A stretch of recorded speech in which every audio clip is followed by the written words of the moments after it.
ভাই এই প্রবাসে তো আপন বলতে কেউ নাই, সবাই পর। আমরা কারোর সাথে ঝগড়া কাছাকাছি মারামারি করা যাবে না, এগুলো সৌদি আরবে বা কোনো বিদেশের মাটিতে করা ঠিক না।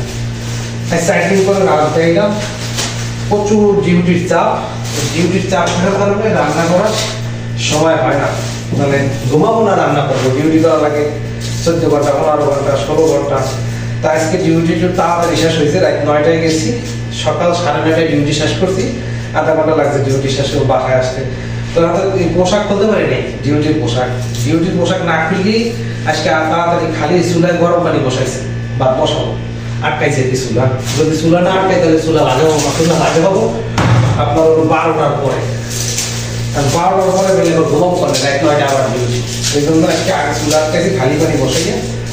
তো দুই চুলাই আমি আটকে দিয়েছি, এক চুলায় বাদ দিয়েছি, আর এক চুলায় মুরগির কলিজা আনছি, সেটা গুঁড়ো করবো পেঁয়াজ মরিচ দিয়ে, পেঁয়াজ কাঁচামরিচ দিয়ে। আপনারা যেরকম পারবেন পারি না, তা আমি যেরকম পারি সেখানে যদি আনবো কেন, খাইতে তো হবে। আচ্ছা 5 দিন ধরিয়া হোটেলে খাইতেছি, রুটি আর ডাল ভেজি খাই ভাই। হোটেলে যদি ভাত খাইতে যাই লাগবে 15 রিয়াল 16 রিয়াল, পাবো কোথাতে? গরমে কিন্তু শরীরটা পুরা সেদ্ধ হয়ে যাইতেছে। কয়টা? এই একটা, এটা কোম্পানি পোশাক, ডিউটি করতে হইলে কোম্পানি পোশাক গায়ে দিতে হবে। এই একটা গরম পুরো সেদ্ধ হয়ে যাইতেছি। এটা পাকের রুমে কর মাতবার করবো কি কর, আমি যে একটা ভিডিও বানাবো সেই সময়টুকু পাই না। আর এমন যারা কাজ করে, যারা ক্যামেরা চালু করা যায় না, ক্যামেরা চালু করলে এটা আরো কিন্তু এটা মামলো। তো যাই হোক, যদি এই প্রবাসী ভাই চ্যানেলটা ভালো লাগে, যদি ভালো লাগে তাহলে আমার চ্যানেলটা একটু সাবস্ক্রাইব করে দিয়েন।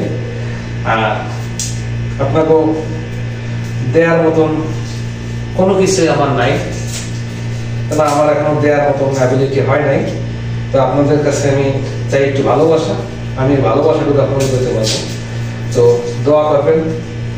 আবার কিন্তু আজকে রাত 9টা বাজে ডিউটি, রাত 9টা বাজে ডিউটি কয়েকদিন চলতে জানি না, তবে মানে আমি পাখির ফোনে থাকতে পারতেছি না, এতটা গরম লাগতেছে, এতটা গরম। তো সকল প্রবাসীর জন্য দোয়া করবেন। প্রবাসীরা আসলে কিন্তু তাদের জীবনযাত্রা কিন্তু এভাবেই চলে, এটাই বাস্তব, এটাই সত্য। তারা যখন ডিউটিতে আসে, তাকেও কর্নে রান্না করবে, কর্নে খাবে, কর্নে একটু ঘুমাবে, কর্নে একটু বাড়িতে কথা বলবে, তাদের টেনশনটা থাকে এই দিক। আমারও ব্যতিক্রম কিছু না, আমারও একই টেনশন। তো যাই হোক, আপনারা প্রবাসীকে ভালোবাসেন, প্রবাসীদের দোয়া করবেন। প্রত্যেকটা প্রবাসী কিন্তু এই জন্য পরিশ্রম করে, কারণ আমারটা আমি দেখাই দিচ্ছি, এই জন্য আপনারা হয়তো দেখতে পারতেছেন।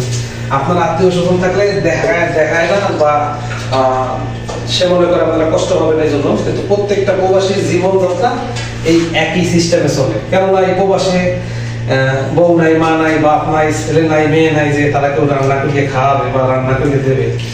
এই জন্য তারা মনে করে কি, হয়তো এই ভিডিওগুলো বা এই কথাগুলো যদি আপনারা শোনেন কষ্ট পাবেন, এই জন্য তারা দেখাইতে চায় না, না দেখাইয়ে কষ্ট নিজে রাখে।